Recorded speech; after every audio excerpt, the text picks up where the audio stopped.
예, 안녕하십니까. 저는 건국대학교 부동산학과 신승우 교수입니다. 2021년 지역인재 육성 스마트 베뉴 아카데미에 강의를 하게 돼서 개인적으로 영광이라고 생각합니다.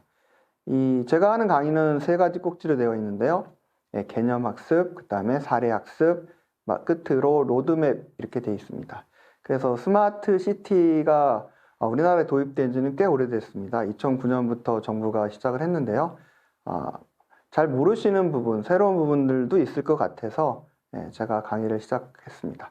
근데 이제 좀 지루하실 수도 있기 때문에 가능하면 그림이나 동영상을 많이 넣어서 추상적인 부분들을 조금 구체적으로 인식할 수 있도록 노력을 했습니다. 그럼 시작해 볼까요? 먼저 목차입니다. 첫 번째는 이제 대한민국 도시개발 70년사입니다. 아주 오래된 것 같지만 그렇게 오래되지 않았습니다. 겨우 70년밖에 안 된 그런 상황이고요. 스마트 시티가 중요해진 데는 이제 기술적인 요인이라는 4차 산업이나 융복합 산업이 있고요. 수요적인 요인에서는 도시화입니다. 그래서 스마트 시티가 꼭 필요해지게 된 배경들을 살펴보고요. 그다음에 이제 스마트 시티의 기초적인 처음 시작된 것은 UCT, 유비쿼터스 시티라는 2009년도에 계획이 있었습니다. 거기서부터 출발을 해서 이제 툴로서 빅데이터와 기계학습을 설명드리고요. 생활 속에서 스마트 시티를 구현하고 생활 속에서 도시의 문제를 풀어나가는 리빙랩과 디지털 트윈을 설명하도록 하겠습니다. 기대되시죠? 계속 가겠습니다. 대한민국 도시개발 70년사입니다. 이건 LH 쪽에서 제작된 것으로 동영상이 있습니다. 다만 이제 여기서는 동영상을 간단하게 한번 틀어 드리겠습니다. 즐감하시기 바랍니다. 가족의 따뜻한 미소를 담고 함께 커가는 모두의 행복을 담고 내일을 향한 우리 모두의 꿈을 담아온 역사가 있습니다. 70년 한결같은 지음, 세계 도시로의 세움. 1950년 한국전쟁으로 대한민국은 폐허의 땅이 되었습니다.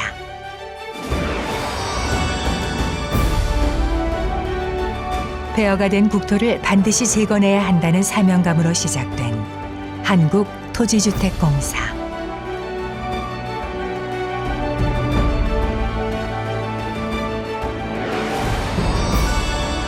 국민의 주거 안정을 이루는 것은 물론 국토의 균형 어린 개발과 발전을 이룩하고자 했던 오직 한 길. 대한민국의 도시는 국민의 삶의 질을 높이고 국가 경제 성장의 바탕이 되며 발전을 거듭해 왔습니다.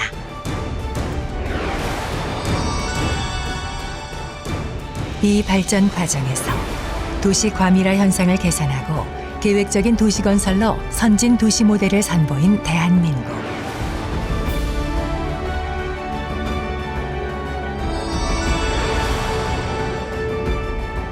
나아가 사람에 더 집중하고 환경과 에너지를 생각하고 다가오는 새로운 시대를 준비하는 도시를 만들어 왔습니다.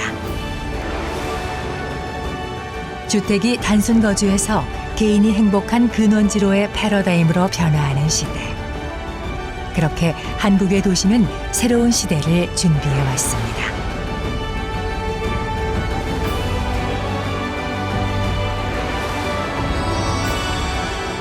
사람과 자연이 어우러진 도시. 누구나 편리하게 누리는 삶. 한국토지주택공사는 살기 좋은 국토, 행복한 주거를 위해 노력하며 성장하였습니다. 대한민국의 압축 성장 진통 속에서도 다양한 도시 문제를 빠르게 해결하며 도시개발 역사를 만들어가고 있는 한국토지주택공사. 이제 노하우와 경험을 바탕으로 도시화에 따른 문제를 해결하고 기후변화, 환경오염 등에 대응하는 자연 친화적 기술과 ICT 기술을 융복합한 미래 지속 가능한 도시, 스마트 시티를 향해 나아갑니다. 스마트 시티 코리아. 어떠셨습니까? 재밌죠? 이렇게 빨리 우리 서울이 변해 갔다는 것 자체가 좀 신기하기도 합니다. 그래서 왜 우리가 이제 스마트 시티, 그것도 영어로 했을까요? 중국은 지혜 도시, 이렇게, 지혜 성시 이렇게 부릅니다. 우리 이제 영어를 그냥 썼는데요.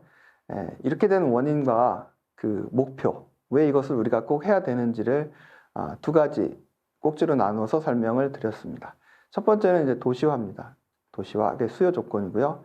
그럼 스마트 시티를 가능하게 만든 기술적인 요건, 4차 산업입니다. 그래서 이 두 분야를 하나하나 설명을 해 드리겠습니다. 도시화입니다. 세계 인구는 2050년까지 90억 명으로 증가할 것 같고요. 도시가 70%에 이를 것으로 보입니다. 우리나라 도시화율은 이제 80에서 90% 사이고요. 중국이 50에서 60 사이로 이렇게 있습니다. 결국 이제 우리가 예전에 국가 경쟁력이란 말을 썼는데 요즘은 다 도시 경쟁력이라고 합니다. 우리도 서쪽이죠. 중국 관련해서 인천하고 새만금, 그 외에 원주 혁신도시, 도시들이 경쟁을 합니다. 외국의 좋은 회사를 자기 도시로 끌어오기 위해서 경쟁을 하고 있고요. 텍사스하고 캘리포니아도 서로 경쟁을 합니다. 그래서 도시가 모든 우리 삶에 있어서 가장 중요한 요소가 됐다는 것은 모두가 받아들이고 있는 사실입니다. 그래서 이런 도시가 사람이 모이면 모일수록 문제가 발생을 하게 되고 그 문제를 해결하기 위해서 스마트 시티라는 새로운 도시 계획이면서 산업적인 툴이 나오게 된 겁니다. 그래서 이제는 도시를 제대로 관리하지 못할 경우 도시뿐만 아니라 국가의 경쟁력이 없어지고 결국 기업도 꼭 우리나라에서 본사가 있어야 되는 건 아니잖아요. 삼성이나 현대는 외국인 직원이 더 많은 것으로 알려져 있습니다. 중국 시장에 가깝다라고 하면 삼성이나 현대도 본사를 상하이로 혹은 수저우로 옮길 수 있다라는 거죠. 그렇게 되면 개인은 일자리를 잃을 뿐만 아니라 삶의 질 자체가 아주 나빠지는 그런 문제가 생길 수 있습니다. 그래서 이런 도시 문제를 해결하기 위해서는 4차 산업이라는 게 4차 산업이 가지고 온 기술적인, 왜냐하면 스마트 시티를 만드는데 돈이 들어갑니다. 특히 에너지가 엄청나게 들어가는데 이 부분을 에너지를 저감하지 않으면 오히려 스마트 시티가 재앙이 될 수도 있는 거죠. 그래서 보면은 3차 산업은 우리가 보통 WWW, 웹, 인터넷을 3차 산업이라고 합니다. 컴퓨터는 아니고요. 컴퓨터는 그 전에도 있었지만 이 세상을 바꾸지 못했는데 인터넷이 생기면서 정보라는 것이 우리가 매일매일, 여러분들이 매일매일 네이버나 구글 한 번도 검색 안 해보시는 분은 없으실 거예요. 이 검색이라는 거, 정보라는 것이 새로운 세상, 즉 4차 산업의 기초가 됐습니다. 그래서 이런 정보를 저렴하게 저장해야 되잖아요. 구글 같은 경우에는 전 세계에 존재하는 모든 영문 서적을 저장하고 있습니다. 그 서버 용량이 아주 크겠죠. 이런 것들을 저렴하게 만들어주는 기술적인 토대가 돼 있다는 거죠. 그래서 이런 것들이 지금 4차 산업이라고 했습니다. 그러니까 스마트 시티는 단순한 도시 계획이 아니고 산업적인 국가 경쟁력을 하고 우리의 성장 동력이 되는 그런 것입니다. 그래서 여러분들이 이 수업을 듣고 공부를 한다는 것은 매우 중요한, 특히 이 사업에 참여하시는 분들이 서울에 살지 않고 지방에 산다면은 정보 격차가 매우 큽니다. 여러분이 느끼는 것보다 훨씬 더 크기 때문에 새로운 트렌드에 대해서는 관심을 가지고 수업을 들어주시기 바랍니다. 그래서 UCT, 유비쿼터스 도시는 2009년에 시작됐습니다. 아주 오래됐죠. 모르는 분들이 계실 텐데 도시계획 분야에서는 꽤 유명했던 정책입니다. 그래서 이것이 연결돼서 보통 정권이 바뀌면 그 이름이 좀 바뀌는 경향이 있습니다. 스마트 시티는 정권이 바뀌면서 이름이 바뀐 건데요. 우리가 따라가야 할 그런 중요한 계획 요소이기도 합니다. 그래서 스마트 시티의 목표, 또 스마트 시티로 인해서 우리가 변하게 될 미래상 등을 간략하게 알아보도록 하겠습니다. 그래서 2009년에 처음 시작됐습니다. UCT법이라고 해서 이때 시범 도시들도 많이 있었고요. 혁신 도시들도 다 이때 만들어졌습니다. 그러니까 결국 도시를 따로 스마트하게 관리하자라는 시도는 아주 오래된 시도입니다. 근데 2014년부터 2018년까지 UCT였고요. 2018년 이게 끝나면서 새로 나온 게 스마트 시티입니다. 스마트 시티의 근본적인 요소들은 다 UCT에 들어 있습니다. 그래서 보시면 도시 건설과 정보통신 기술의 융합, 이 당시만 해도 도시 위주의 개념이었는데 현재는 스마트 시티는 단순한 뒤에 있는 도시 거기에 국한되지 않습니다. 스마트 팜, 스마트 팩토리, 그다음에 스마트 쓰레기 처리 같이 거의 우리 생활의 모든 면이 다 관련을 갖고 있게 되었습니다. 그래서 이 스마트 시티는 국가 차원의 계획입니다. 지금은 UN 차원의 세계 차원의 도시계획이라고 보시면 됩니다. 그래서 두 번째 계획으로서 첫 번째 계획을 이제 평가하고 스마트 시티로 가는 새로운 기획들을 많이 만들어냈었습니다. 그래서 이거는 이제 LH에서 만든 스마트 시티 메인 홍보 영상입니다. 한번 보시죠.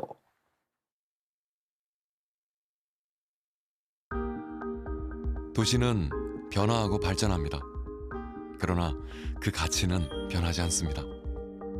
변하지 않는 도시의 가치. 이곳은 대한민국 스마트 시티입니다. 바쁜 일상을 마치고 집으로 돌아가는 길. 사랑하는 이들을 떠올리면 마음은 행복으로 가득 차오릅니다.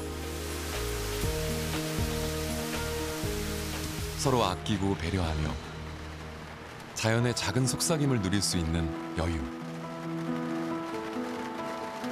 이 순간이 행복하게 다가오는 것은 우리가 이룬 기술의 진보가 바로 사람과 자연을 향해 있기 때문일 것입니다.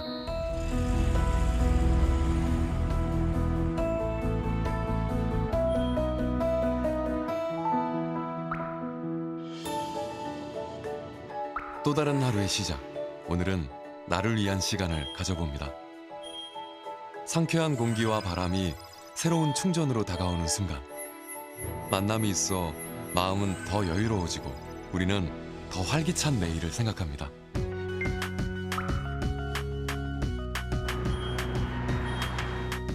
한 사람 한 사람 모두를 존중하는 시스템이 있어 기쁨과 만족으로 시작하는 하루.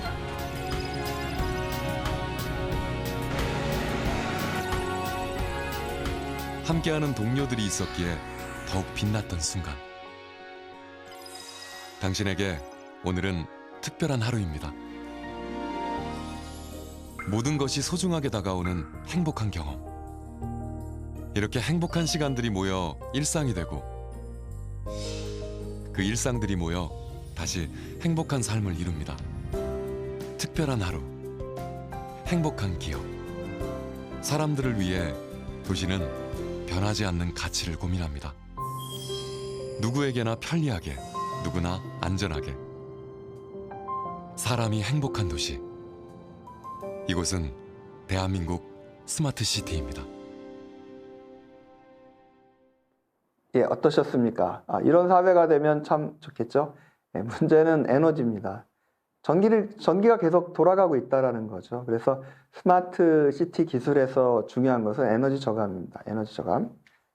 제로 에너지 빌딩 같은 것들도 이쪽에서 추진하고 있습니다. 최근에 미국에서 15층짜리 아파트를 제로 에너지 빌딩으로 준공했습니다. 아마 세계 최초인 것 같은데 조그만 시도는 있었지만 대형 건물을 제로 에너지로 지은 것은 이번이 처음입니다. 제로 에너지 빌딩을 짓게 되면 찬 공기가 안으로 들어오지 못하기 때문에 난방비를 많이 절약할 수도 있습니다. 우리 스마트 시티 목표는 단순히 돈을 절약하는 그런 건 아닌 거고요. 인간의 삶, 인간이 인간성을 회복할 수 있도록, 인간답게 살 수 있도록 기술적으로, 그다음에 인프라스트럭처, 기반 시설, 그다음에 플랫폼으로서 융합적으로 제공하는 그런 어떤 정책적인 아이디어입니다. 그래서 여기 매슬로우의 욕구 단계설이 있는데요. 물론 지금 안전 욕구가 충족이 안 될 정도로 경제 상황이 좋지 않습니다만 보다 큰 인간성을 회복하는, 노인은 노인이기 때문에 바깥을 나가지 못하거나 장애인이라고 해서 바깥에 나가지 못하거나 그런 일이 벌어지지 않도록 그분들이 장애 없는 생활을 할 수 있도록 인프라를 만드는 것까지도 스마트 시티에는 목표로서 들어 있습니다. 그래서 스마트 시티를 마치 뭐 돈벌이인 것처럼 많이 생각하시는데 그런 기술보다는 인간이 인간답게 살 수 있도록 기반을 제공한다는 그런 측면이 더 중요하다고 이해를 하셔야 되겠습니다. 그래서 스마트 시티의 미래상입니다. 보시면 산업 부분, 안전 부분, 상권, 공동체, 의료, 가족, 에너지, 모빌리티 이런 것들이 다 들어 있습니다. 모든 것들이 다 도시에서 이루어지기 때문에 산업도시는 산업도시대로 도시이고요. 어업도시는 어업도시대로 도시입니다. 그래서 도시이기 때문에 도시 안에 일어나는 모든 것들을 하나의 플랫폼으로 컨트롤하기 때문에 스마트 시티는 단순히 도시계획, 도시공학 그런 작은 협소한 분야가 아니라 우리 삶 자체라고 이해를 하시는 게 적절한 태도입니다. 그래서 일단은 인프라를 까는 거죠. 정보 인프라를 깔고 거기서 데이터가 구축이 되면 그것을 이용해서 서비스를 제공하게 됩니다. 리밍랩은 우리 삶 자체를 이 데이터를 축적하는 기재로 사용하는 것이고요. 스마트 시티는 어떻게 보면 중국에서 스마트 시티를 한다라고 보면 여러분들이 생각할 땐 감시 이렇게 생각하실 거예요. 왜냐하면 센서를 여기저기 달아서 거의 모든 변화를 측정하기 때문에 그래서 이제 프라이버시 같은 것들은 매우 중요한 문제이기도 합니다. 그 다음에 정보가 축적된 것을 단순히 다른 나쁜 사람으로부터 보호하는 분야도 스마트 시티에서는 굉장히 중요한 분야이기도 합니다. 여기 보시면 SK텔레콤 마크가 있잖아요. 이거 SK텔레콤에서 만든 겁니다. 예. 그래서 이러한 플랫폼, 정보를 받았어요. 정보를 처리해야 되잖아요. 분석하고. 그래서 지금 이 네 번째 챕터는 빅데이터와 기계학습입니다. 부동산학과 교수가 이런 걸 안다, 모를 거라고 생각하시겠지만 이젠 그렇지 않습니다. 거의 모든 분야에서 빅데이터와 기계학습을 사용합니다.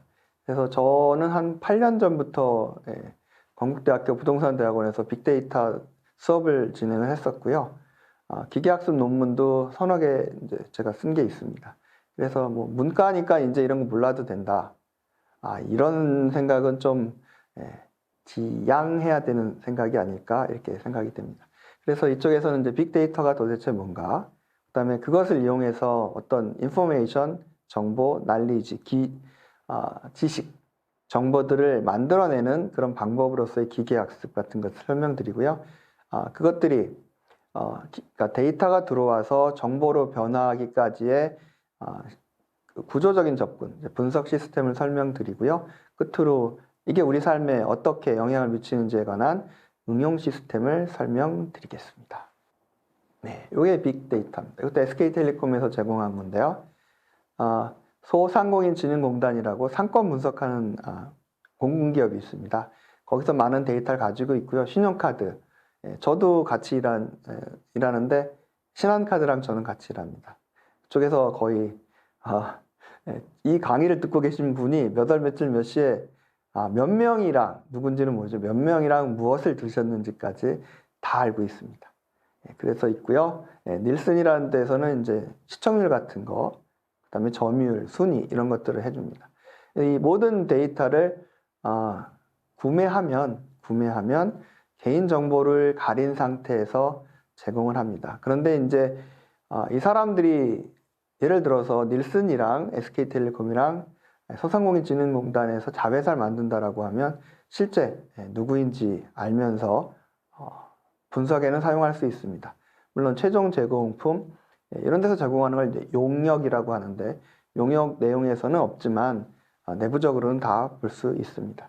그래서 최근 농협에서 급여 계좌만 봐가지고 어떤 직업이 실제 월급을 얼마나 받는지 그런 것들을 발표한 적이 있습니다. 물론 이제 평균적인 통계치로 해서 개인의 프라이버시는 지켰지만 실제 데이터는 존재하고 있다라는 거, 누가 얼마를 받았는지가 다 데이터베이스에 구축되어 있다라는 거죠. 그 외에 이제 나머지 데이터들은 돈을 주고 사옵니다. 돈을 주고 사와서 실제 SK텔레콤 같은 경우에는 상당한 양의 빅데이터를 가지고 있습니다. 그래서 기계학습입니다. 그래서 지도학습과 비지도학습이 있는데 비지도학습은 종속 변수가 없는 거고요. 지도학습은 종속 변수가 있습니다. 이 종속 변수가 뭐냐고 하면 내가 관심 있는 거, 주로 이제 집값 같은 거죠. 집값 아니면 선택, 전세를 선택하느냐, 자가를 선택하느냐 이런 것들이 종속 변수입니다. 그래서 비지도학습에는 그런 게 없습니다. 그냥 데이터가 있는데 데이터한테 명령을 하는 거예요. 야, 이거 3개의 집단으로 나눠봐. 그러면 컴퓨터가 그룹을 3개로 나눕니다. 어떤 이유로 나누었는지는 잘 모르지만 데이터를 집어넣고 시키면 이것을 나눠줍니다. 그래서 나중에 보는 거죠. 남자, 여자 키하고 몸무게를 넣었는데 2개로 나눠봐 시켰을 때 대부분은 남자, 여자로 이렇게 구분을 합니다. 그래서 이게 알고 했는지 혹은 모르고 했는지는 모르지만 컴퓨터가 혹은 인공지능이 데이터를 분류하는 것들을 볼 수 있습니다. 그래서 이걸 통해서 이제 고객, 남성 고객, 여성 고객, 혹은 이제 백화점이 적절한 고객, 아니면 마트가 적절한 고객 이런 것들을 하게 됩니다. 중요한 거는 이제 지도학습입니다. 지도학습. 그래서 추정이라고 하면 가격 추정 같은 거죠. 주식 가격이나 부동산 가격 추정 이런 것들이 지금 우리나라에서는 많이 이루어지고 있는 방식입니다. 근데 분류라고 하면은 이제 2개로 나누는 거죠. 그래서 신용카드를 발급할지 안 할지, 혹은 어떤 거래가 있는데 이게 잘못된 신용카드를 잘못 쓴 거래인지 정상 거래인지, 혹은 이제 회사가 디폴트라고 하죠. 채무 불이행을 하는지 안 하는지를, 혹은 여러분이 애플사의 핸드폰을 사실지 아니면 삼성사의 핸드폰을 사실지 같은 것들을 분류해내는 것들이 분류입니다. 끝으로 어소시에이션이라고 하는데 이거는 이제 아무런 이론적 근거 없습니다. 없고 그냥 자료를 보고 이 사람이 한 달 내로 그 물건을 살지 혹은 사지 않을지를 추천하는 기능들을 연관이라고 합니다. 이 연관 분석은 여러분처럼 이 정부 사업을 할 때 있어서는 매우 조심해야 되는 겁니다. 왜냐하면 연관 분석, 어소시에이션은 설명이 없습니다. 설명할 수 없기 때문에 정부가 국민을 대상으로 어떤 정책을 집행하면서 뭔지는 모르겠지만 잘 될 것 같아요. 이런 식의 접근을 할 수 없기 때문에 주의해서 쓰셔야 되는 게 어소시에이션 연관입니다. 그래서 분석 시스템을 보시면 일단은 여러 공공이든 혹은 개인 데이터도 요즘은 왜 걷기를 많이 하면 뭐 할인을 해준다고 해서 지금 여러분들이 얼마나 걷는지를 다 그 데이터를 축적하고 있기도 하고요. 달리기 하실 때 심장 박동수까지도 기록하려면 기록할 수 있고, 우리 예산에서 하고 있는 리빙랩에도 그 지역에 거주하는 고령자분들의 데이터가 지금 다 기록되고 있습니다. 그런 데이터가 수집이 되면 그런 것들을 이제 전처리라고 합니다. 이용할 수 있게, 분석하기 쉽게 어떤 스트럭처를 가지고 저장을 하게 됩니다. 그 다음에 이제 그것을 이제 분석을 끄집어내서 정책에 사용할 수 있도록 분석을 합니다. 그래서 그것들이 여러분들한테 제공이 되기도 하고, 연구자들한테 제공이 되기도 하고, 정책 담당자들에게도 다 제공이 됩니다. 그래서 이런 시스템을 통해서 마지막 산출물, 여러분들도 쉽게 이해할 수 있는 산출물들을 제공받게 되는 거죠. 그래서 전체적인 시스템입니다. 우리나라에서는 이걸 만든 분이 없기 때문에 영어로 되어 있습니다. 그래서 데이터가 들어오는 제일 아랫단에 있습니다. 그 다음에 그것들을 저장하고 축적하는 부분, 검색하는 부분, 그 다음에 이걸 사용하는 부분이 있습니다. 스마트 홈도 있고, 뭐 파킹도 있고요. 여기서 스마트 드라이빙이라고 했는데 자율주행이라고 보시면 됩니다. 자율주행이 되면 무슨 일이 생길까요? 네, 자율주행이 되면 도로 예약제가 발생할 수 있습니다. 그래서 우리가 자율주행 회사한테 차가 필요해요. 저는 서울에서 예산까지 갈 거예요. 그러면 그 모든 바로 1초 전에 예약을 하지는 않을 거 아니에요. 미리 예약을 하는데 그 예약 정보가 쌓이면은 그 예약 정보에 기초해서 고속도로를 배정할 수가 있게 됩니다. 네, 끝으로 마지막 챕터겠죠. 리빙랩과 디지털 트윈입니다. 그래서 여러분들이 쉽게 실제 일하고 있는 리빙랩과 그다음에 그 리빙랩과 동시에 우리가 사용하기 굉장히 쉬우면서 많이 지금 각광을 받고 있는 디지털 트윈에 대해서 간단하게 설명을 해드리겠습니다. 그래서 우리 스마트 베뉴 사업단을 좀 소개를 해드리고요. 리빙랩, 그 다음에 예산군입니다. 예산군 리빙랩을 설명을 드리고 디지털 트윈 플랫폼, 그리고 그것이 구축된 가장 유명한 사례인 싱가포르 디지털 트윈을 설명을 해드리겠습니다. 우리 컨소시엄입니다. 공주대학교가 주관이고요. 충청남도 충남개발공사, 그 다음에 예산군, 정부기관들이 포함되어 있고요. 기술적인 것들은 이제 퍼스트 마일이라는 특히 소프트웨어입니다. 소프트웨어를 만드는 회사와 아키큐 플러스라는 하드웨어 쪽 회사입니다. 그래서 이 전체적인 구조는 저희 공주대학교 사업단에서 하게 되고요. 그것을 기술적으로 구현하는 것은 퍼스트 마일과 그다음에 그것을 물리적으로 구현하는 것은 아키큐 플러스가 하게 됩니다. 그래서 이 수업을 들으시는 여러분들은 이 리빙랩이나 이 예산군의 스마트 베뉴에서 실제 이 공주대학교 사업단하고 이 퍼스트 마일 아키큐 플러스가 구축한 시스템 내에서 운영을 아마 담당하게 되실 것으로 기대합니다. 그래서 리빙랩 정의는 다양합니다만 중요한 건 그거죠. 우리 삶 자체를 기록하겠다라는 거예요. 어디가 불편했는지, 어떤 문제가 있었고 그 문제를 어떤 식으로 해결했는지를 모두 기록하겠다라는 겁니다. 그래서 그 기록을 보면서 문제를 해결하려고 하는 거죠. 저도 이제 대학에서 강의를 합니다만 학생들을 도와주고 싶어도 학생분들이 이제 뭐가 문제인지 잘 모를 때도 있고요. 문제를 있는 건 알겠지만 그걸 어떻게 표현해야 될지를 모를 때도 있습니다. 그래서 이런 문제들을 직접 본다면은 아마 소통이 더 쉬워지고 이것이 사회적인 문제까지도 해결할 수 있는. 그래서 예전부터 참여를 얘기했는데 우리가 국민으로서 투표에 참여하지만 투표가 우리 문제를 해결하지 못하는 경우도 많지 않습니까? 그래서 소통할 수 있는 구조로서 리빙랩이 예산군에 들어오게 되었습니다. 그래서 이제 북 카페도 있고요, 헬스케어, 이제 고령층을 위한 헬스케어, 다목적 스튜디오, 그다음에 개인 학습 공간, 그다음에 앱 서비스 이런 것들이 있습니다. 아마 이런 것들이 이제 고령자 대상일 경우에는 배달 서비스하고도 연동이 돼서 조금 더 친화적으로 생활할 수 있도록, 즉 생활 자체를 바꿔주는 것이 리빙랩 스마트 시티이지 단순히 건물 하나 지어주는 것으로 끝난다고 생각하면 안 됩니다. 그래서 디지털 트윈 플랫폼입니다. 아까 말씀드린 것처럼 도시 내에서 모든 게 이루어지기 때문에 이 안에는 공장, 스마트 팩토리, 농장, 스마트 팜 이런 것들이 다 들어있게 됩니다. 그래서 이게 가장 금액적으로도 굉장히 큰 산업을 창출하게 되는 거죠. 요거 이제 보여드리겠습니다. 동영상을 다시 한번 살짝 보시겠습니다.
좀 신기하죠. 우리나라도 이거 지금 잘 됐습니다. V월드라는 곳에서 많이 했고요. 지금 이게 나중에서 다시 설명을 드리겠지만 BIM이라고 해서 어디를 예를 들면은 이 부분을 클릭하면 어느 회사 제품 유리창인지 몇 년이 됐는지, 그 다음에 앞으로 몇 년 후에 교체해야 되는지 정보가 뜨게 됩니다. 그 다음에 지적도를 붙여놨기 때문에 어떤 필지를 클릭하면 이게 몇 번지인지, 소유자가 누구인지 모든 것들이 다 기록이 돼서 서비스가 제공이 됩니다. 그래서 이런 것들이 여러분들이 삶 자체를 바꿀 거고, 이 교육을 받고 리빙랩에서 일을 하실 경우에도 도움이 될 것으로 생각을 합니다. 다음은 참고 자료입니다. 참고 자료를 보시면 이동옥이라고 SK 부장님이 제공을 많이 해주셨고요. LH의 이준호 박사님, 그다음에 LH의 최준용 박사님 두 분도 자료를 제공해 주셨습니다. 그다음에 공주대학교 스마트 베뉴 사업단도 자료를 제공해 줬고요. 나머지 영어 논문들이라든지 자료들은 아래 두 개 있습니다. 전 맨 아래에 있는 이제 싱가포르 정부 사이트에 들어가시면 싱가포르의 스마트 트윈시티, 디지털 트윈을 보실 수가 있습니다. 스마트 시티 개요 및 이론학습 두 번째 시간 사례학습입니다. 그래서 기대하셔도 좋습니다. 출발하도록 하겠습니다. 네, 말씀드린 대로 사례입니다. 사례, 국내 사례, 해외 사례, 그 다음에 수출 사례 이렇게 되어 있습니다. 우리나라가 2009년서부터 UCT를 했기 때문에 사례는 많이 있습니다. 다만 스마트 시티라는 게 우리 삶 속에 들어있어서 이게 뭐 그렇게 스마트한가? 이게 내 인생을 그렇게 많이 바꿨나? 하실 수도 있지만 생각해 보시면 버스 처음에 이렇게 틱 하면서 타실 때 예전에는 하나밖에 없었어요. 근데 앞뒤로 두 개, 이제 세 개죠. 앞에 하나, 뒤에 두 개. 많이 편해졌잖아요. 그래서 이 조금 편해지는 거 이거 자체가 개선인가? 라고 생각하실 수도 있지만 우리 삶 자체는 상당히 다양한 진보된, 개선된, 편안해진 사례들이 많이 있습니다. 그게 전부 스마트 시티입니다. 저도 유학 갔다 왔을 때 밥솥이 말을 하고 현관이 말을 해서 깜짝 놀란 적이 있습니다. 저는 이제 굉장히 충격이라고 생각을 했고요. 다만 여기 계속 사신 분들은 그 변화 자체가 늘 있어 왔기 때문에 그게 그렇게 스마트한 건지 잘 모르셨을 수도 있습니다만 큰 변화라는 것을 양지해 주시기 바랍니다. 그래서 국내 사례입니다. 공간 빅데이터, 도시니까 도시라는 공간 속에서의 빅데이터가 어떻게 처리되고 있는지, 그 다음에 그 사례로서 이제 여러분 좋아하는 아파트, 아파트 분양을 하는 데 있어서 공간 빅데이터를 어떻게 활용했는지, 그 다음에 이제 교통, 길 막히면 짜증 나잖아요. 그래서 교통 수요를 어떻게 분석하고, 또 하나 이제 버스 정류장 배치 같은 겁니다. 버스 정류장 요즘 100m마다 하나씩 배치되어 있는데 그것도 다 모두 분석을 통해서 나온 거죠. 예전에는 좀 멀리 배치되어 있었습니다. 그 다음에 이제 교통사고 위험 분석 사례, 그 다음에 천안시 사례입니다. 이 모든 것들이 다 지자체가 발주한 용역 사업의 결과입니다. 그래서 하나하나 보도록 하겠습니다. 공개 데이터를 보시면, 공간 빅데이터를 보시면 하둡이라는 게 있습니다. 이거는 이제 데이터를 처리하는, 빅데이터를 처리하는 기술인데요. 빅데이터와 통상의 데이터베이스라고 부르는 것의 차이는 이런 게 있습니다. 데이터베이스는 은행 시제라든지 입출금 내역이라든지 틀리면 안 되는 그런 것들이 데이터베이스고요. 빅데이터는 틀려도 상관없는, 양은 굉장히 많기 때문에 한두 개 틀린다고 문제가 발생하지 않는 그런 데이터가 빅데이터입니다. 따라서 은행에서 사용하는 데이터 처리 시스템은 빅데이터 시스템하고는 다릅니다. 왜요? 이론이라도 차이가 나면 안 되기 때문에 그렇습니다. 그래서 은행 데이터는 데이터 정리하거나 뭐 카피한다 그러죠. 백업하거나 할 때는 모든 작업을 중단시킵니다. 데이터가 꼬이면 안 되니까. 하지만 빅데이터는 그런 게 없습니다. 백업을 하던 뭐 저장을 하던 데이터는 계속 쌓이고요. 그 당시에 조금 틀린 것도 문제가 되지 않습니다. 그런 걸 가능하게 하는 시스템이 하둡입니다. 하둡을 통해서 지오 데이터를 많이 코딩을 하게 됩니다. 지오 코딩은 뭐냐면 우리나라 시골 가면 남면이라는 데가 정말 많습니다. 시골이라고 하면 듣는 분들이 좀 싫어하시는데 서울이 아닌 곳에 가면 남면이라고 많이 있습니다. 남부면 이렇게 있는 것도 있고요. 캐나다 가면 거기도 남면이라는 게 정말 많습니다. 그러니까 예전에는 그냥 남쪽 동네를 남면 이렇게 불렀던 것 같습니다. 그래서 우리 이제 SNS 같은 걸 분석할 때 남면에서 보자면 이게 도대체 어느 군의 남면인지를 분석을 해야 됩니다. 예, 그런 것들이 지오 코딩입니다. 최근 이제 노년 이런 게 있는데 노년동이 인천에도 노년지구라고 있습니다. 그래서 어디 노년동인지를 이 데이터 분석하는 사람 입장에서는 정확하게 매칭을 해야 되기 때문에 이슈가 되는 부분이기도 합니다. 이거 아파트 청약 지도입니다. 아파트 청약 지도 왜 중요할까요? 네, 광고나 홍보입니다. 주로 어디서 오는지를 알아야 그 지역에 맞게 광고 또는 홍보를 하는 거고요. 그 다음에 그 지역에서 특별하게 인구 대비해서 청약이 많았다는 얘기는 그 지역의 아파트가 부족하다는 의미이기도 합니다. 그래서 이것도 LH 쪽의 자료입니다. LH가 분양하면서 수요자들이 주로 어디에 살았는지를 분석하는 것을 통해서 수요자가 많이, 예를 들어서 뭐 일산에 아파트를 공급하는데 동두천에서 엄청난 청약이 왔다라고 하면 동두천에 아파트가 필요한 게 아닌가라는 판단을 할 수 있다라는 거죠. 네, 교통 수요 분석입니다. 네, 교통카드를 이용한 대중교통 수요 분석입니다. 전에도 말씀드린 것처럼 우리 교통카드 편안하잖아요. 그래서 이 교통카드 신용카드랑 결합을 하면 누가 언제 어디서 어디로 이동했는지까지 다 기록이 됩니다. 여기에 있는 분석은 그 신용카드 포함해서 신용카드가 아닌 교통까지 다 포함된 거예요. 이런 분석을 보면 너무 멀리서 서울로 출퇴근하는 분들이 많아질 경우에는 광역버스라든지 하는 통근 수단을 배치하는 정책을 사용하게 되고요. 직주근접 혹은 문전옥답이라는 표현이 있잖아요. 너무 멀리서 오실 경우에는 그쪽에 산업단지라든지 오피스를 배정하는 그런 작업들도 이루어집니다. 판교 같은 것들이 다 이런 분석을 통해서 결정된 것이기도 합니다.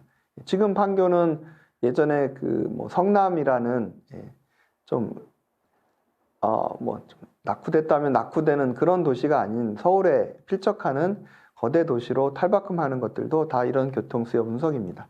또한 이 교통수요 분석을 통해서 버스 정류장을 배치하는 데도 활용을 하기도 합니다. 그래서 이렇게 보시면 엄청난 많은 데이터들이죠.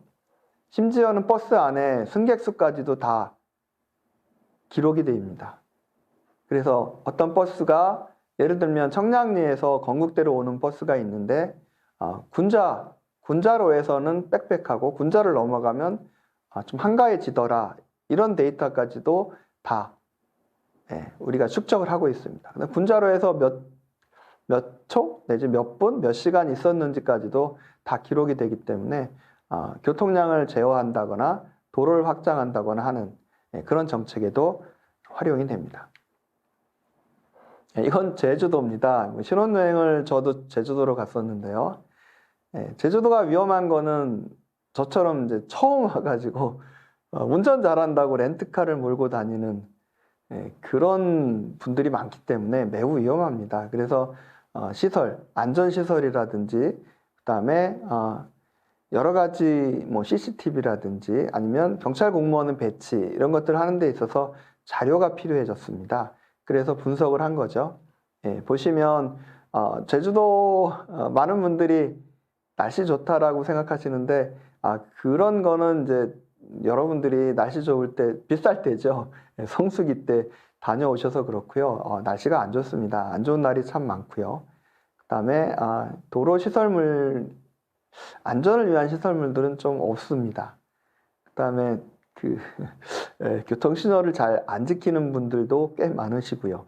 그래서 좀 위험합니다. 그래서 위험의 정도를 사고 확률을 만들어낸 거죠. 로짓이라는 분석을 많이 씁니다. 그래서 이 T맵을 통해서 정확하게 하면 SK텔레콤의 핸드폰 위치 추적을 통해서도 할 수 있습니다. 관광객이 밀도가 높은 그러면서 도로 안전시설물이 없거나 기상이 나쁘거나 도로 정보를 이용해서 사고 발생 확률을 추정하는 겁니다. 사고 발생 확률을 추정해서 관광객이 많고 확률이 높을 때는 어떤 정책, 어떤 시설을 도입해야 되는지를 제안하도록 했습니다. VW랩의 김승범 박사님이 혼자 하신 건데요. 예. 여기 보시면 빨간색 기둥이 제가 한번 찍어드리겠습니다. 여기 빨간색 기둥이 있습니다. 기둥이 진하고 높으면 높을수록 유동인구가 많다는 거예요. 예, 어떻게 했을까요? 유동인구? 네, 핸드폰입니다. SK텔레콤이랑 같이 한 거죠. 핸드폰 SK텔레콤이면 뭐 KT는 없잖아요? 아닙니다. KT 데이터 사오면 됩니다. 그래서 핸드폰으로 핸드폰 없는 사람도 있잖아요. 예, 더하기 했습니다. 더해서 이렇게 추정을 했습니다. 그래서 빨간 게 많은 것이고요. 그럼 거기에 이제 버스가 얼마나 많으면 많을수록 노란색을 진하게 했습니다. 그래서 도심에는 큰 문제가 없는데 이런 부분인 거죠. 버스가 없어요. 사람 많은데.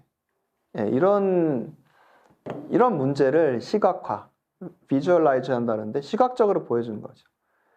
저렇게 빨간 기둥은 있는데 노란 버스가 없는 지역에는 버스를 배치해야 됩니다. 예, 근데 이게 이제 누가 그 버스 공영제라고 하죠. 버스 운영비를 내느냐? 앞으로는 특히 지방은 공영제, 정부가 내야 되지 않을까? 뭐 이렇게 생각을 해봅니다. 예, 시민들이 버스 없이 살 수는 없잖아요. 네, 다음은 이제 소방차입니다. 소방차 출동 거리입니다. 여기서 보시면 노란색은 5분 내에 모든 소방서를 다 한 거예요. 실제 소방서가 움직이는 걸 센서를 달아서 다 기록한 겁니다. 한 1년 정도 계속 기록을 했던 거죠. 그래서 소방서에서 5분 내에 갈 수 있는 건 황색입니다. 도심 지역이고요. 적색까지는 그래도 한 10분. 교통 상황을 다 고려한 거예요. 밤이건 낮이건 다 했던 겁니다. 평균적으로 그렇다는 거고요. 까만 지역은 아까 사람 사는 곳이었죠. 유동인구도 많았던 지역이지만 10분 내에는 소방차가 갈 수 없습니다. 어떻게 해야 될까요? 저 지역으로 소방서를 배치를 할 수도 있고요. 도로를 더 넓힐 수도 있고요. 차량 통제 방식을 다시 추가해서 넣을 수도 있습니다. 단순하게 소방서를 더 짓는 것, 소방 공무원들은 대기직입니다. 어떤 시민들은 저 소방관들이 할 일 없이 뭐 놀고 있다, 뭐 족구하고 있다라고 비난하시는데 체력 단련 훈련입니다. 대기는 불이 안 나면 대기할 수밖에 없는 거고요. 그래서 대기 시간 아깝다고 이분들을 뭐 파트타임으로 할 수는 없지 않습니까? 그래서 소방서도 안전을 위해서는 사람들이 살고 있는 곳 근처로 더 추가로 배치하거나 그다음에 교통통제인 거죠. 교통통제 교육을 통해서 소방서가 출동할 때는 조금 양보할 수 있도록 하는 교육이 필요한 그런 내용이었습니다. 네, 해외 사례입니다. 해외 사례도 정말 많습니다. 이게 단순히 도시계획, 도시정책이 아니고 산업입니다. 수출 산업이기 때문에 해외 사례가 아주 많고요. 여러 가지 방식이 있습니다. 그 해외 사례, 이거 디지털 트윈이 가장 중요한 사례인데 스위스 방식이 있고 그 다음에 일본 방식이 있습니다. 하나하나 보여드릴 거고요.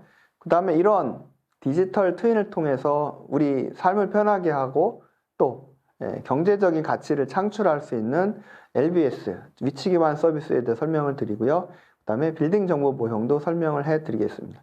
즉 이런 디지털 트윈 시티 안에 지적도, 주민등록 등본, 그 다음에 빌딩 정보 이런 것들이 다 들어있게 됩니다. 한 클릭을 하면 다 알 수 있도록 되어 있습니다. 보호해야 될 개인정보를 제외하고는 모두 다 나오도록 되어 있습니다. 그 외에 이제 중국 교통 모형이라든지 덴마크 모형에 대해서도 간략하게 봐드리겠습니다. 디지털 트윈 시티 쭈리히입니다. 쭈리히. 이게 모형을 다 만들었죠. 마치 종이로 만든 것 같은 느낌. 실제 지붕 모양까지 똑같습니다. 이걸 어떻게 만들었는지를 다음 슬라이드에서 보여드리겠습니다. 기대하십시오. 빠밤! 예, 나왔습니다. 지금 우리나라도 이 방식으로 하고 있습니다. 먼저 이 지형을 산고 이 굴곡을 그대로 디지털로 만듭니다. 모형화를 시킵니다. 그 위에 이제 건물들을 넣는 거고요. 세 번째 단계가 건물을 깎는 겁니다. 지붕 모양 이런 것들을 다 깎고요. 그래서 나중에 이것들이 서비스 될 때는 이거 누구나 외국인도 접근 가능해서 사용할 수 있습니다. 그래서 실제 크기로 정확하게 모델링을 해놓고 이 어떤 건물을 클릭하면 소유자라든지 준공, 연도, 그 다음에 이 다양한 정보들을 볼 수 있게 되어 있습니다. 네, 요건 나고야입니다. 요것도 한번 화면을 보십시오.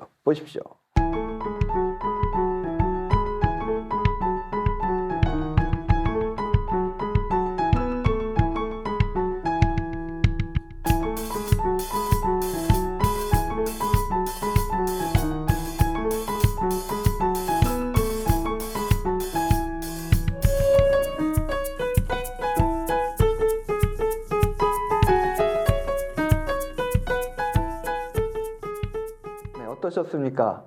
이거 드론으로 찍은 거 아니야? 뭐 이렇게 생각하실 수도 있는데 아닙니다. 이게 이제 CTGML이라고 우리나라 시립대하고 부산대 교수님이 세계적인 권위자십니다.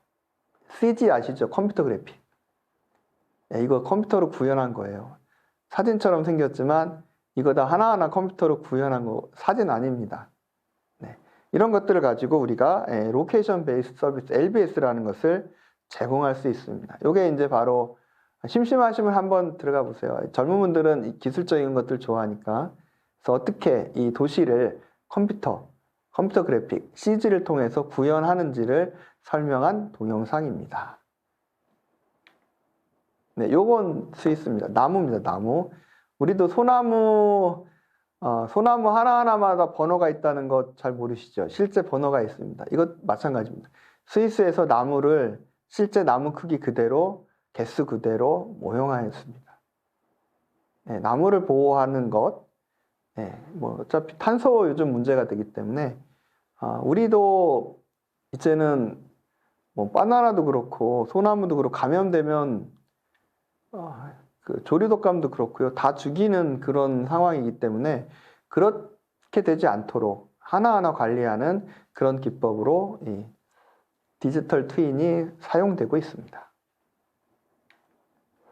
그래서 위치 기반 서비스 있습니다. 영화를 보시면 재난 영화 같은 걸 보시면 컨트롤 타워에서 소방관한테 이렇게 정보를 제공합니다. 왼쪽으로 20m를 가면 화장실이 있고 오른쪽으로 30m를 가면 실제 아이가 그 방 안에 갇혀 있다 이런 영화 내용을 보실 수가 있는데요. 그게 바로 위치 기반 서비스입니다. 즉 어떤 건물에 대한 모든 정보가 컨트롤 센터 안에 있어요. 그래서 지금 소방관이 있는 위치가 찍히고 그 다음에 거기서부터 몇 미터에 무엇이 있는지를 다 알고 있다라는 거죠. 그래서 연기가 뿌해도 어디가 어딘지 분간이 안 돼도 컨트롤 타워에서 소방관한테 위치를 정확하게 알려줄 수 있는 겁니다. 그래서 우리 위치를 아는 거 두 가지 방식이 있잖아요. 뭘까요? GPS가 있고요. 그 다음에 핸드폰입니다. 핸드폰. 그래서 SK텔레콤은 위치는 찍을 수 있지만 층고는 모릅니다. 어떤 높이에 있는지 모르는데 GPS, 정확하게는 GNSS입니다. GPS는 미국의 GNSS이고요. 세계적인 공통어는 GNSS입니다.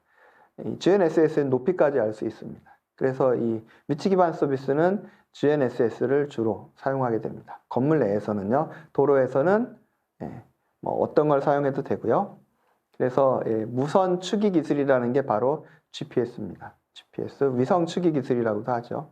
그것을 아랫단에서 핸드폰 안에 GPS랑 교신하는 장치가 있습니다. 다만 핸드폰에 들어있는 교신 장치는 좀 저렴한 거고요. 군인들이 사용하는 것들은 매우 정확하겠죠. 그래서 플랫폼 기술을 이용하고 서비스를 제공하게 됩니다.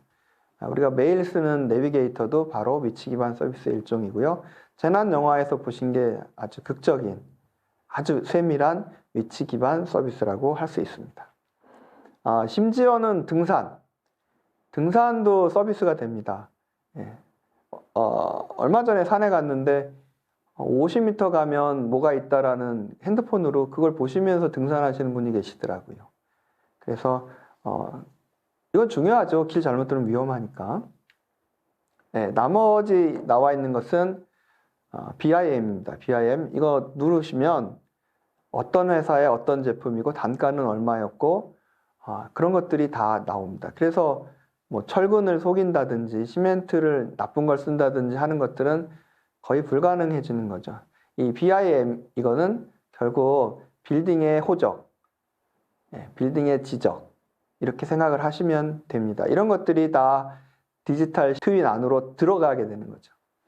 다음은 중국 사례입니다. 중국 항저우에서 교통에 관한 정보. 이것은 이제 뉴욕시티가 처음으로 했고요. 뉴욕시티에서 만들어진 게 여기저기로 많이 전해지고 있는 그 사례 중에 하나입니다.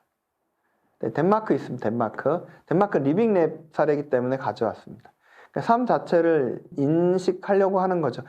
프라이버시만 건드리지 않는다면 삶 자체에서 뭐가 불편하고 우리도 정전이 되면 한전에 전화 걸기보다는 먼저 SNS를 보잖아요. 누군가가 또 알아내서 왜 그랬는지를 올려놓기 때문에. 그래서 경찰이나 기자들도 SNS를 취재하는 경우가 계속 늘어나고 있습니다. 제일 먼저 그걸 목격한 사람이 올리기 때문이죠. 리빙랩은 그런 면에서 매우 중요한 기재입니다. 다음은 이제 수출 정책입니다. 이 산업이기 때문에 간단하게 봐드리겠습니다. 스마트 시티 수출 정책. 우리 70년 동안 도시 개발했기 때문에 기술력이 매우 뛰어납니다. 특히 예전에 권위주의 시대에는 강제로 쫓아내고 했기 때문에 이것저것 해본 게 많이 있습니다. 그다음에 우리 IT 강국이라고 하는 것처럼 스마트한 분야, 삼성이 있기 때문에 컴퓨터라든지 그런 분야에서도 매우 뛰어나고요. 공무원들도 유능한 공무원들이 많아가지고 새로운 정책을 많이 제공을 했었습니다. 그래서 잘 모르시겠지만 그 테슬라 자동차 배터리를 고장난 배터리를 건물에 넣으면 용적률을 5% 더 주는 그런 정책도 있습니다. 그래서 여러 가지 정책들이 있기 때문에 이런 걸 가지고 외국에 진출할 수 있습니다. 선진국에도 진출할 수 있습니다. 선진국이 잘하는 것과 우리가 잘하는 것에 차이가 있기 때문에 선진국에도 진출할 수 있고요. 개도국에는 지원, 돈을 번다기보다는 개도국 시민들의 삶을 개선시키는 그런 지원 측면에서 많이 진출을 하고 있습니다. 우리나라 기술 경쟁력이 뛰어나고요. 건설 분야에서도 뛰어납니다. 이건 약간 옛날 겁니다. 지금 현재 1위는 중국입니다. 2위가 스페인이고요. 우리는 약간 한 11위 정도로 밀려나 있습니다만 세계 시장에서의 우리 건설 능력은, 시공 능력은 이미 인정을 받고 있기 때문에 믿고 내보내도 됩니다. 저는 개인적으로는 이란 댐 현장에서 일한 적도 있기 때문에 해외로 나가는 것은 적극적으로 찬성을 합니다. 참고 자료입니다. 여기 똑같죠? 첫 번째랑 똑같이 SK랑 LH 분들, 그 다음에 공주대학교, 그 다음에 VW랩, 여기 직접 가보시면 정말 재밌는 동영상 많습니다. 그 다음에 쭈리 있고요. CTGML, 그 다음에 유튜브에 있던 CTGML, 그 다음에 LBS에 관한 것들 다 있습니다. 그래서 이 강의를 통해서 보신 게 좀 미진하다 싶으면 직접 무료입니다. 클릭해서 들어가 보시기 바랍니다. 마지막 수업은 2021년 지역인재 육성 스마트 베뉴 아카데미 세 번째 추진 현황입니다. 좀 지루하시기, 제목이 딱 추진 현황 이러면 이것도 좀 지루하지 않을까 그렇게 생각하시겠지만 안 됩니다. 지루하면 동영상 틀어놓고 딴짓을 하실 거라고 생각하기 때문에 딴짓을 못하게 하기 위해서 재밌게 하도록 하겠습니다. 기대해 주시기 바랍니다. 첫 번째 절은 추진 현황입니다. 추진 현황이지만 문서 많이 안 했고 그림 좀 많이 넣었습니다. 그다음에 이제 앞으로 어떻게 할 건가 로드맵. 이 로드맵 그 대학생들 취업 로드맵 맨날 하는데 보니까 중학교 때부터 저 로드맵 하더라고요. 그래서 저 학교 다닐 때는 로드맵이라는 용어도 없었는데 지금은 아마 애들까지 로드맵을 입에 달고 다닙니다. 그래서 로드맵, 그다음에 수출 사례, 실제 남미하고 베트남, 그다음에 지금 저도 조금 관여했었던 쿠웨이트에 대해서 설명을 해드리겠습니다. 추진 현황입니다. 아까 말씀드렸죠? 첫 번째 시간에 왜 우리가 이걸 필요로 해야 되느냐? 문제 해결하는 거죠. 소극적으로는. 근데 적극적으로는 산업입니다. 그다음에 더 끝단에서의 목표는 우리 삶이죠, 삶. 우리 도시에 살고 있기 때문에 도시에 문제가 있으면 우리가 불편합니다. 그래서 도시의 문제를 해결해 나가고 우리 인간성을 회복하고 인간답게 살 수 있도록 해주는 그런 기반, 인프라스트럭처를 우리 스마트 시티가 제공해 주는 거고요. 세종 시범도시도 간략하게 봐드리겠습니다. 네, 기후변화 주된 원인은 도시죠. 도시에서 저 예전에 이제 대만에서 유학 생활을 좀 했었는데요. 대만 공기 좋을 거라고 생각하지만 우리랑 비슷합니다. 상해 쪽에서 미세먼지 날라오면 까오슝이라는 남부 쪽은 초토화됩니다. 타이베이 북쪽은 그런 건 없어요. 중국에서 오는 영향은 없는데 문제는 오토바이입니다. 오토바이가 진짜 많아요. 그 다음에 거기서 나오는 미세먼지가 장난이 아닙니다. 그래서 타이중이라고 중간에 있는 도시에서 버스를 무료화했어요. 버스 무료하면 오토바이 안 타겠지 그런 생각으로 버스는 가스니까 천연가스 차기 때문에 오염물질을 덜 발생시킵니다. 근데 무료임에도 불구하고 실제 많이 버스를 타지는 않습니다. 그러니까 앞에 타고 뒤에 학교 데려다 줄 때 아이 뒤에 두세 명씩 태우고 그 두부물이죠. 두부물 마시면서 샌드위치 먹으면서 학교 가는 걸 많이 보는데 좀 개선이 필요한 부분들이 많이 있습니다. 이게 도시에서 발생시키는 우리 공장은 다 중국에 보냈잖아요. 그런데 이 미세먼지 중국에서 오지 않을 때도 있거든요. 그래서 이런 부분들은 해결을 해야 됩니다. 그래서 이 도시가 발생시키는 기후변화 문제는 두 가지로 요약됩니다. 많은 분들은 뭐 에너지 절감, 온난화 이런 거 얘기하는데 지금 보셨잖아요. 유럽에서도 홍수로 사람이 죽었습니다. 몇 주 전에 캐나다, 브리티시 콜롬비아에도 2달 동안 내려야 할 비가 한 번에 내린 적이 있고요. 우리나라도 비가 갑자기 폭우가 쏟아지는 바람에 지하차도 에서 사람이 목숨을 잃은 경우가 있었습니다. 그래서 기후변화는 두 가지예요. 온난화를 통해서 에너지 문제가 생기는 분야가 하나 있고 두 번째는 비라든지 지진, 태풍으로 인해서 사람이 죽는 두 가지입니다. 둘 다 중요하죠. 그래서 영화 배우가 몰디브 가서 모히또를 먹네 했던 몰디브가 없어지고 있는 거고요. 이런 식으로 가다가는 네덜란드 없어진다는 얘기도 합니다. 그래서 이 기후변화 문제는 심각한 문제예요. 우리 그까짓 거 1.5도 올라간다고 어떻게 되나? 어떻게 됩니다. 죽을 수도 있습니다. 그래서 이 문제에 대해서는 심각하게 우리가 대응을 해야 되는 거고 세계적인 문제죠. 물론 며칠 전에 끝났습니다만 합의를 이루지는 못했습니다. 특히 중국, 세계 공장인 중국에서 어쩔 수 없이 이제 석탄을 다시 떼기 시작하고 하는 부분이 있기 때문에 그 문제를 우리가 해결해 주기 위해서는 물건값을 올려야 되는데 그럴 여유는 또 우리도 없거든요. 그래서 지혜를 모아야 되는 부분이기도 합니다. 도시 문제의 솔루션입니다. 과거 가로등은 그냥 늘 켜놨어요. 전기를 낭비했다라는 거죠. 스마트 가로등은 사람이 지나가면 켜지고 아니면 꺼집니다. 이게 LED를 사용해서 에너지는 저감했는데 어떻게 보면 이게 불안감을 보통 이제 여성 같은 경우에는 아무리 내가 갈 때는 켜지겠지만 내 뒤는 시커매지면 그래서 완전한 방식은 또 아닙니다. 여하튼 에너지를 절감하기로 하는데 그게 완전하진 않다라는 거예요. 그래서 최근에 지은 아파트는 난방을 아무리 세게 틀어도 온도가 아마 27이나 28 이상을 넘어가지 않습니다. 너무 덥진 않도록 조절이 되어 있는 거고요. 과거에 중국 같은 경우에 냉장고 온도가 제한이 돼 있었어요. 그래서 냉장고에서 음료수를 꺼냈는데 미지근했던 그런 적이 있었습니다. 그래서 어쩔 수 없이 관리가 될 수 있다 이런 부분이 있고요. 유지 보수 같은 경우도 있습니다. 저 그림을 보시면 주로 봄이죠. 겨울에 얼었던 물이 녹으면서 구멍이 파입니다. 이게 미국은 정말 심각합니다. 그래서 미국 북부에서는 계절이 두 개 있다라고 합니다. 여름철과 공사철. 뭐 싱가포르 같은 경우에는 계절이 거기도 두 개 있죠. 두 개인데 이렇게 얘기합니다. 건물 안은 겨울, 건물 밖은 여름 이렇게 부릅니다. 에어컨 때문이고. 예, 그래서 바이든이 대통령이 돼서 어마어마한 규모의 인프라를 승인했는데 미국 여행을 해보시면 알겠지만 그 넓은 땅의 길이 여기저기 사방팔방 다 있습니다. 그런데 다 엉망입니다. 저런 상태에서 돈이 없어서 보수를 못한 게 많고요. 심지어 다리 무너진 경우도 있었습니다.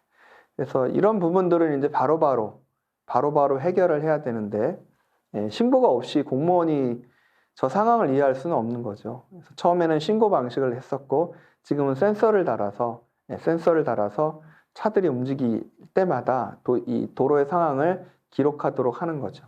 그래서 자발적으로 한 차도 있고 도로공사차가 돌아다니기도 합니다.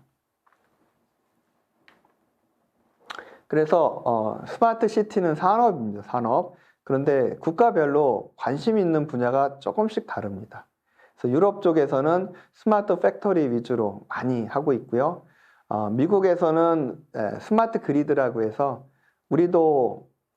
저희 부모님도 아파트에서 태양광을 해서 발전사업자이세요. 발전사업자. 그래서 쓰고 남는 거는 팔기도 하는데 이런 망을 스마트 그리드라고 합니다. 미국에서 관심을 가지고 있는 스마트 그리드예요. 아직도 땅이 넓고 태양이 좋기 때문에 태양광 발전 같은 거를 해서 도시로 옮기는 그런 일을 많이 합니다. 우리가 이제 보통 2차 산업을 전기라고 하는데 전기를 만든 것 자체가 아니라 전기를 테슬라죠. ESS.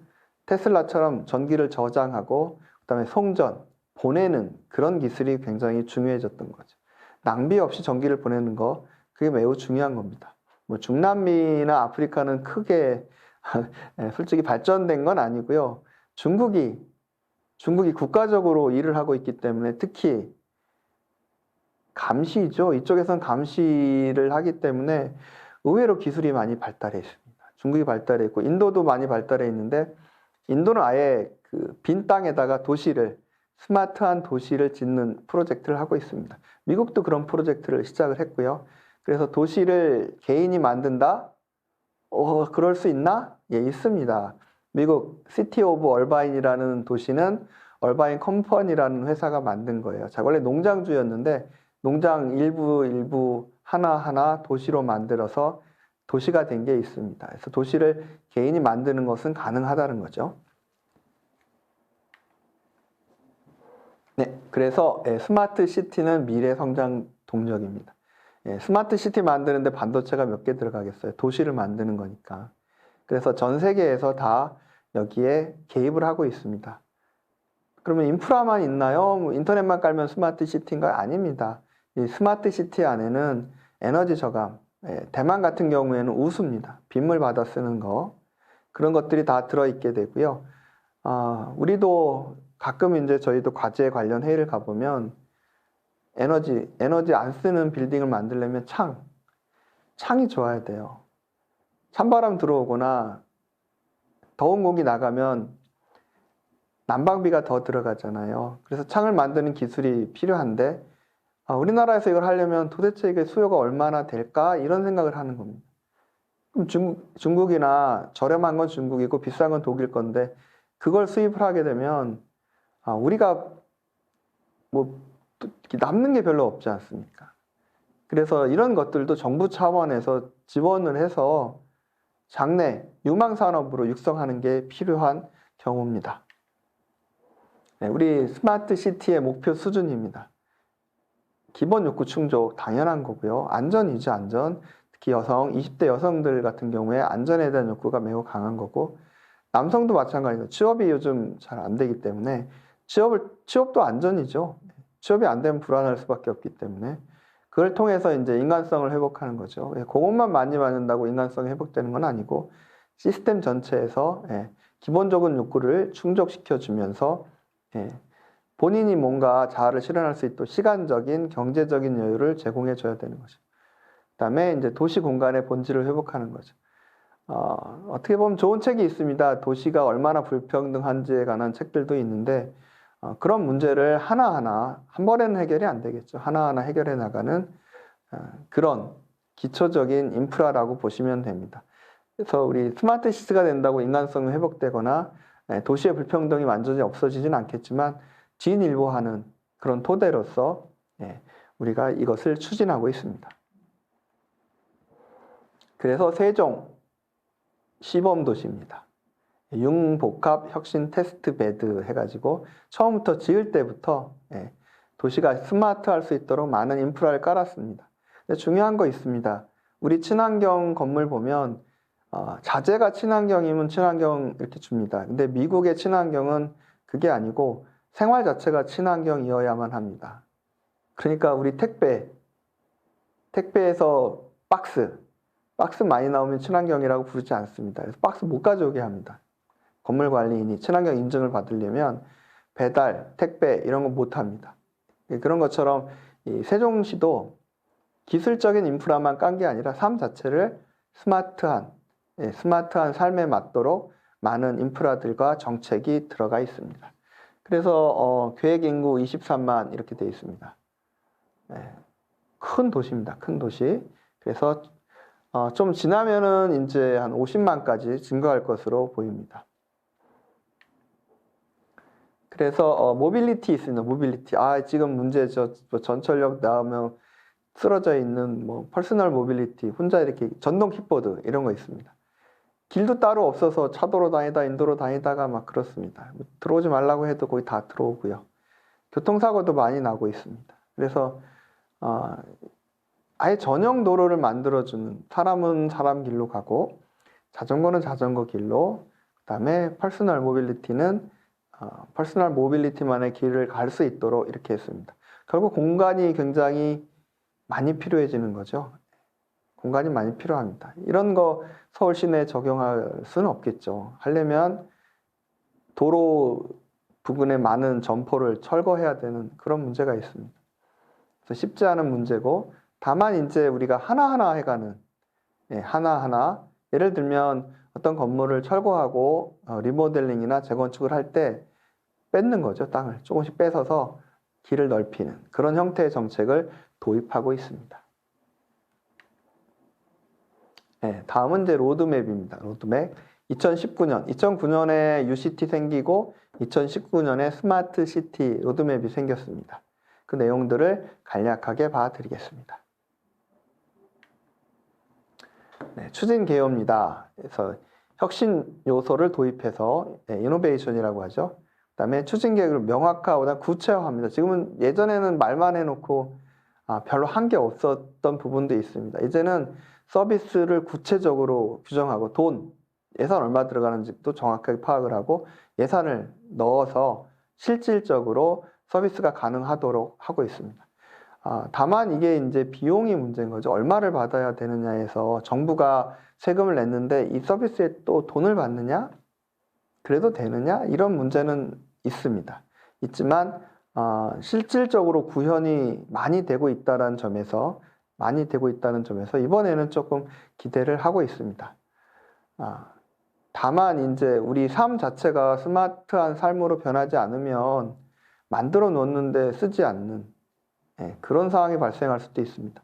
하지만 여러분 버스 타시면 내가 기다리는 버스 언제 올지, 버스에 얼마나 사람들이 있을지 이런 정보들은 도움이 많이 되잖아요. 시간도 많이 절약하게 되고 여름엔 좀 덜 더울 수 있고 겨울엔 덜 추울 수 있습니다. 이런 것들이 이제 여러분들이 더 관심을 가지고 서비스를 많이 이용하면 이용할수록 정부 정책이 빛을 발하는 거, 이 점을 꼭 명심해 주시기 바랍니다. 오른쪽에 보시면 12개 분야 56개 서비스라고 되어 있는데 여러 개 중에서 저는 디지털 트윈을 좀 강조해서 설명을 드리겠습니다. 이 모든 걸 다 주어진 시간 내에 할 수는 없기 때문이고요. 디지털 트윈은 실제 V월드에서 서비스되고 있기 때문에 여러분들이 하나하나 확인해 나가실 수가 있습니다. 그래서 비즈니스 모델이라고 되어 있어요. 비즈니스 모델은 돈이 돼야 되는데 아직까지는 무료입니다. 정부가 이걸 돈으로는 아닌 거고요. 만족도를 통해서 예산이 제대로 쓰였는지를 아마 검증할 겁니다. 전에도 말씀드린 것처럼 이 안에는 지적 정보, 필지 정보, 호적 정보, 사람 정보, BIM, 빌딩 정보가 다 들어있을 겁니다. 그래서 LX, 예전에 지적공사였죠. 국토정보공사, 그다음에 LH 등등이 다 들어있습니다. 실제 우리 국토부에서 스마트시티 정책이라든지 하는 것들은 다 LH 쪽으로 아웃소싱을 줬습니다. 그래서 지금 제가 강의하는 것들의 대부분도 LH 쪽 박사님 두 분이 만든 것을 참고하고 있습니다. 그래서 지난 강의에서 보여드렸던 것처럼 실제 도시를 구현합니다. 실제 도시를 CG, 컴퓨터 그래픽으로 구현을 합니다. 그래서 여러분들이 사용할 수 있도록 합니다. 뭐 시뮬레이션 할 수 있겠죠. 아파트 새로 사려고 합니다. 결혼해서 이제 아파트 전세 들어가려고 하는데 이게 뭐 20층인데 나와 있는 게 5층밖에 없어. 이거 너무 어둡지 않을까? 어두우면 얼마나 어둡지? 이런 것들을 우리 디지털 트윈으로 시뮬레이션을 해볼 수 있습니다. 해가 들어오는지 안 들어오는지, 해가 들어올 때도 해가 있다고 해서 앞이 막히지 않았다고 해도 5층에 들어오는 일조량하고 20층의 일조량 다릅니다. 그런 것들을 직접 느껴볼 수 있게 서비스를 제공해 나가려고 하고 있습니다. 이런 것들은 이제 중요한 기술적인 요소입니다. 우리 도시 재생 사업이라든지 하는 것들 할 때 많이 들어 있습니다. 그래서 여름에는 도로 위에서 분무, 차가운 연기를 쏴줘서 특히 고령자가 많은 지역에서는 노인분들이 햇빛으로 인한 더위로 인한 병에 걸리지 않도록 하는 부분들이 있습니다. 스마트 그리드는 뭐 거의 대부분의 아파트나 공공기관은 옥상에 태양광 발전소가 있습니다. 그래서 그런 것들을 어떻게 할지, 신재생 에너지, 지역 냉방이나 지역 난방 이런 것들도 일단은 너무 개인이 하게 되면 필요 이상으로 덥게 할 수도 있기 때문에 관리를 하는 거고요. 우리 물 부족 국가입니다. 물 부족 국가이기 때문에 우수죠. 빗물 어떻게 재생해서 쓸 수 있는 방법, 그 다음에 심지어는 샤워 같은 거 아주 더러운 물이 아닌 것들은 다시 재생해서 쓸 수 있는 그런 방식들을 쓰고 있습니다.